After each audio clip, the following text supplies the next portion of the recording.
Yo, what's good everybody? This is Ezrin Cook and welcome back to another video on the channel.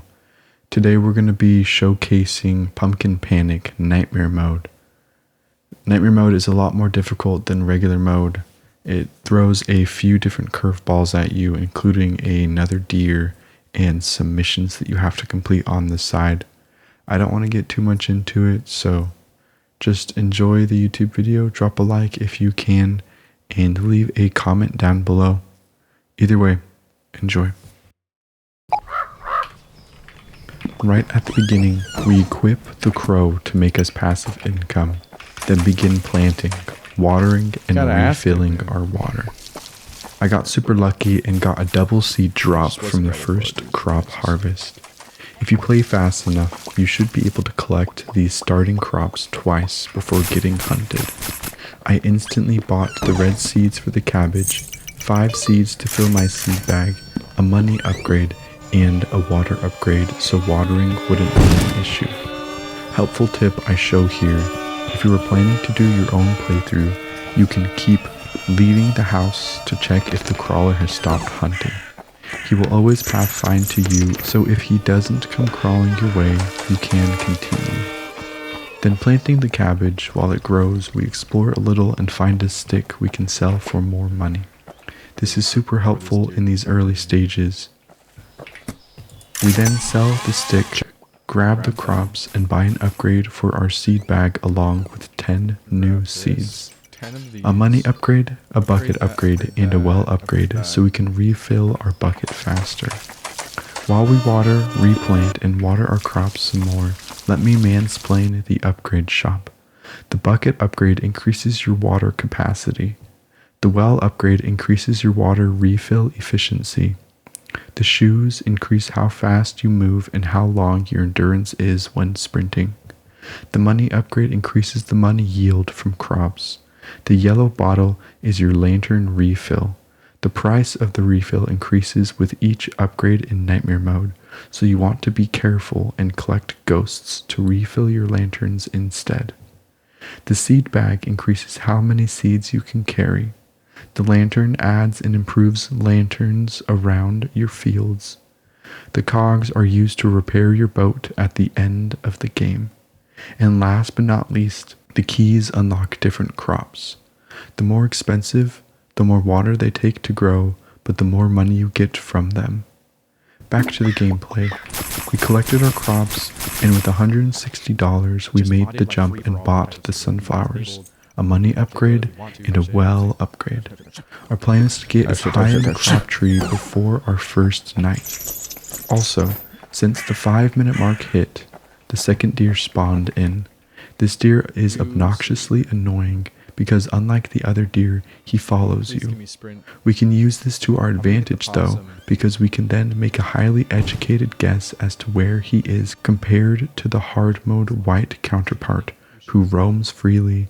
Now that the other deer spawned in, we switch our pet to the possum, who I believe helps make the crawler go away faster. This is because when the night falls, we don't want to be locked in our house.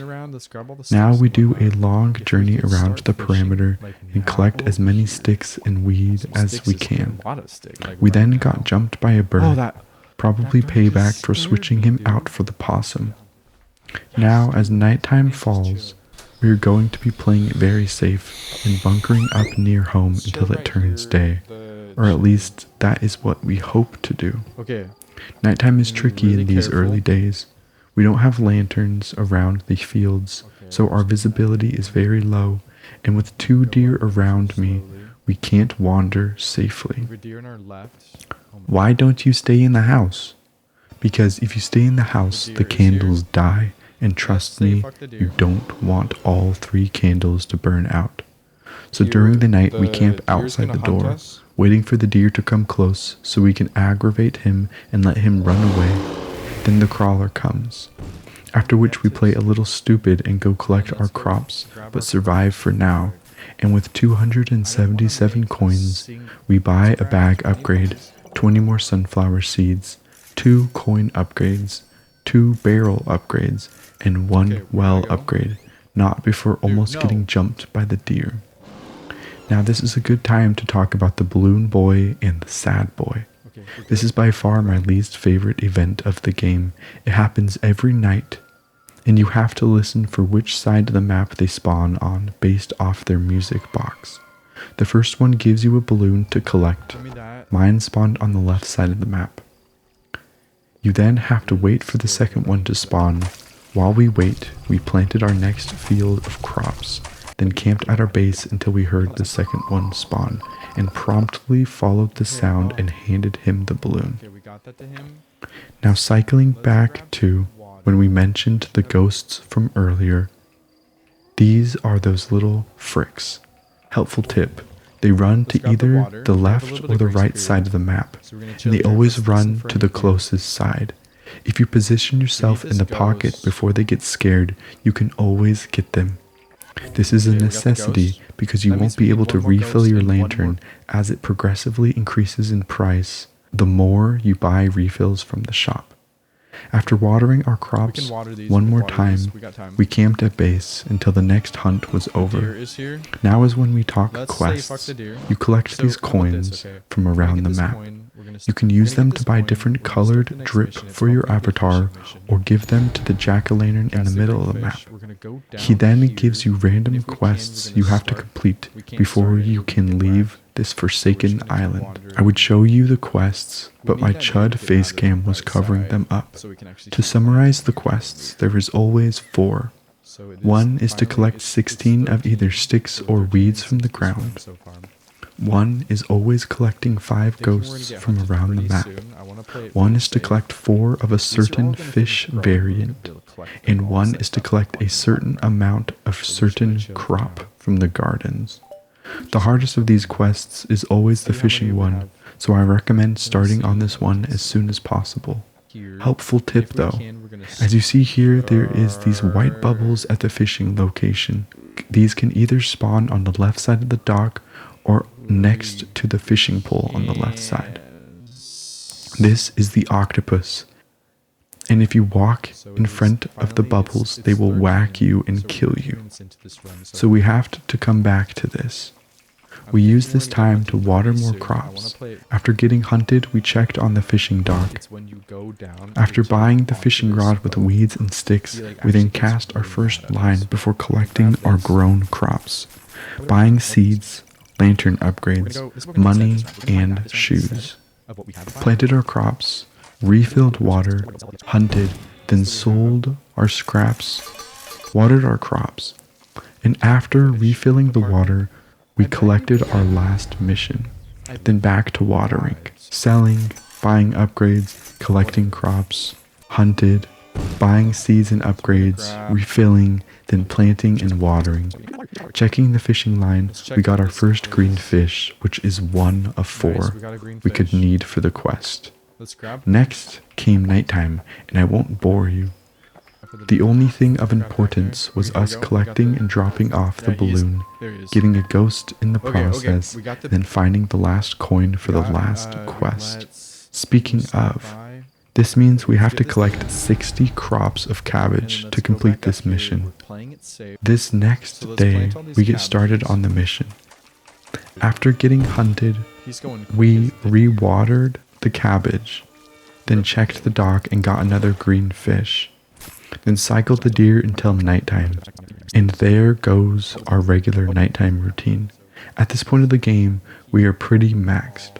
Money isn't our issue, it's time, something that feels oddly symbolic to our everyday lives, spending so much time getting money to only wish we had more time to spare. We then spent the rest of the night doing our regular errands. Once morning hit, we sold an excessive amount of scraps, watering our cabbage, collecting them, then planting the last 10 for our mission, and then we chilled.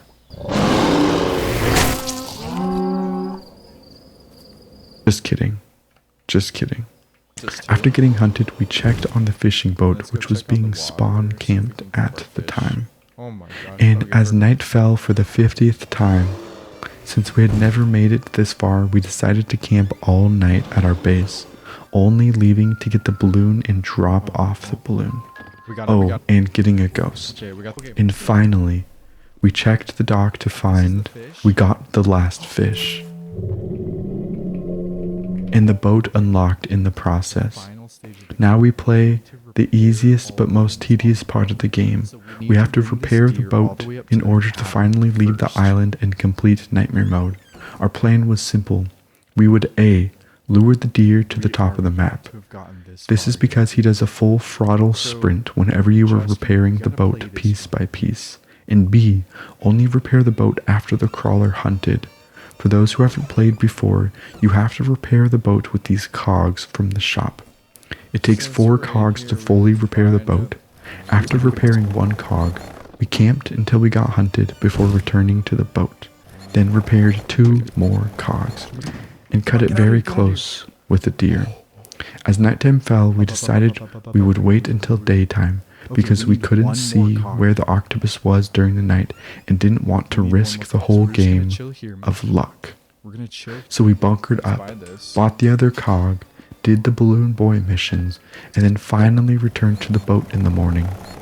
Finally, completing Nightmare Mode, we got the Farming Nightmares achievement with a 1.1% completion rate, and finally beat this wretched game. Anyway guys, I hope you guys enjoyed the YouTube video. If you were there during the stream, I thank you so much. And if you want to stop by the stream, check out any of the socials. We stream every single day besides Saturday on TikTok and on Twitch. Anyway, subscribe if you liked the video, and I will see you guys next time. Peace. Jeez Louise, dude. Frick you guys, man.